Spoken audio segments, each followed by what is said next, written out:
बिस्मिल्लाहिर्रहमानिर्रहीम। थके जो पाँव तो चल, सर के बल न ठहरातिश, गुले मुराद है मंजिल में खार राह में है। अस्सलाम वालेकुम नाज़रीन किराम, मैं हूं सैयद तौकीर बुखारी और आज एक नई मालूमाती वीडियो के साथ आपकी खिदमत में हाजिर हूं। आप जानते हैं कि हाल ही में लेक्चर उर्दू का टेस्ट हुआ है और बहुत सारे मर्द और ख़वातीन उम्मीदवारान इस बात की इंतज़ार में हैं कि कब उनका नतीजा ऐलान किया जाएगा और उसके बाद वो अपने इंटरव्यू की बाकायदा तैयारी शुरू करेंगे। तो यहाँ मैं सबसे पहले आपकी खिदमत में ये अर्ज़ करना चाहता हूँ कि आप बिला ताख़ीर अपना वक्त ज़ाय किए बग़ैर आप इंटरव्यू की तैयारी शुरू कर दें। और कुछ उम्मीदवारान ये सवाल पूछ रहे हैं कि क्या तहरीरी इम्तिहान में अगर नंबर कम हों तो फिर भी इम्कानात होते हैं किसी शख्स के फ़ाइनल रिकमेंडेशन में नाम आने के, या क्या वो लेक्चरर बन सकता है अगर उसके इम्तिहान में नंबर कम हों। तो सबसे पहले आपने ये बात ज़हन में रखनी है कि आखिरी वो बंदा जिसे कॉल किया जाता है PPSC की जानिब से इंटरव्यू के लिए, तो उसके भी 100% इम्कानात होते हैं मुंतखब होने की। उसकी वजह यह है कि इंतखाब का दारोमदार सिर्फ तहरीरी इम्तिहान पर नहीं होता बल्कि इसके 3 मराइल होते हैं। और अगर आप कामयाब होना चाहते हैं तो आपने ये ज़हन में रखना है कि आप 2 मरहलों से गुजर चुके हैं। एक मरहला होता है एकेडमिक का, यानी आपने जो मैट्रिक से लेकर MA तक जो नंबर हासिल किए उनके जो आपकी अदमी इंतखाब होता है उसमें 40 नंबर शुमार किए जाते हैं। उसकी जो परसेंटेज निकालने के बाद आपके 30 बनते हैं, 32 बनते हैं, 35 बनते हैं, जो भी बनते हैं। जो आपने मैट्रिक से लेकर MA तक जो कुछ आपने हासिल करना था वो कर लिया, अब वो मरहला गुजर गया है। उसके बाद दूसरा मरहला होता है तहरीरी इम्तिहान का। यकीनन आपने अपने तय बहुत कोशिश की होगी इस इम्तिहान में कामयाब होने की, लेकिन अब वो इम्तिहान हो चुका है। अब आपने उस मरहले की जानिब बढ़ना है जिसका इम्तिहान होना है और उसका नाम इंटरव्यू है।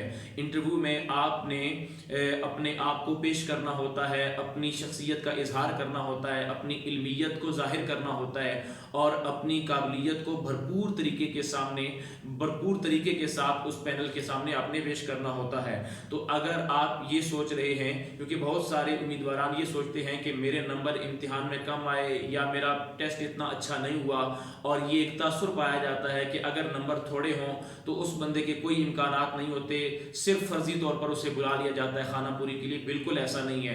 हमने ऐसे लोग देखे हैं कि जिनके इम्तिहान में सबसे ज़्यादा नंबर होते हैं लेकिन उनका इंतखाब नहीं होता है। इसकी वजह क्या है? इसकी वजह यह है कि इंटरव्यू में वो अच्छी तरह अपनी कारकर्दगी का मुजाहरा नहीं कर सकते। तो आपको पता होना चाहिए कि आपके जो कुल 190 नंबर हैं उसमें 40 नंबर आपके तालीमी रिकॉर्ड के हैं, आपके एकेडमिक के शुमार किए जाते हैं, और इसी तरह आपके 50 नंबर शुमार किए जाते हैं टेस्ट के।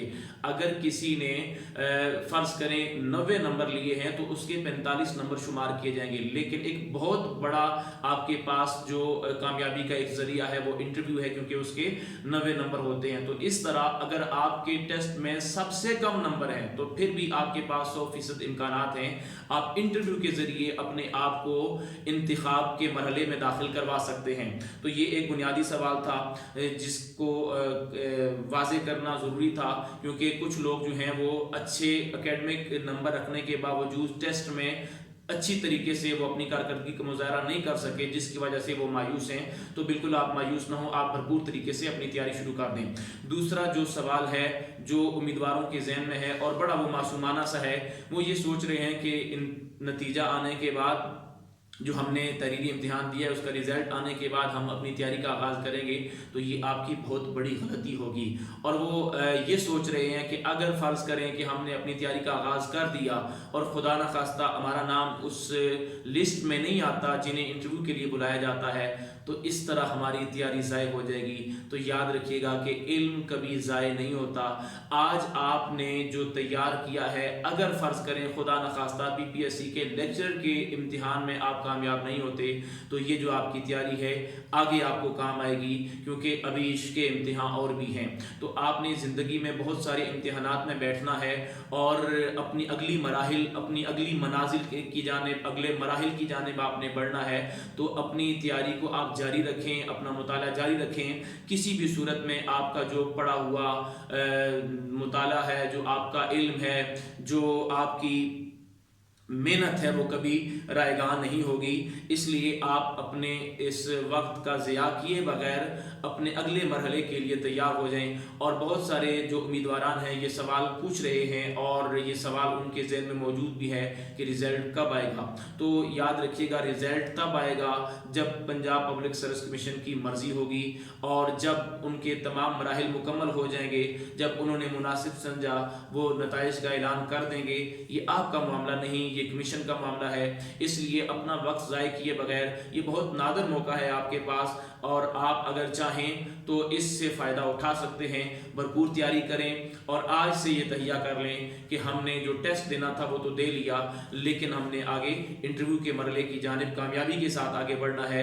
और मुताला करें इंशाअल्लाह ताला। जो अगला मरहला है उसमें मैं आपको बताऊंगा कि आपने किस तरह इंटरव्यू में जो 3 बुनियादी निकात होते हैं उनमें आपने अपने आप को मजबूत करना है, ताकि किसी भी सूरत में आपका ये जो मौका है, कीमती मौका है, वो आप ज़ाय ना करें। और खुदा न खास्ता अगर आपका नाम नहीं आता तो आपने बिल्कुल मायूस नहीं होना, क्योंकि ज़िंदगी में बड़े बड़े आपको हसीन मौक़े नसीब होंगे। और अगर खुदा न खास्ता आप नाकाम हो जाते हैं तो इस नाकामी को आपने कामयाबी का पेशखैमा बनाना है। नासिर काज़मी ने कहा था, वक्त अच्छा भी आएगा नासिर, गम न कर, ज़िंदगी बड़ी है अभी। इसी के साथ इजाज़त दीजिए, अल्लाह हाफ़िज़।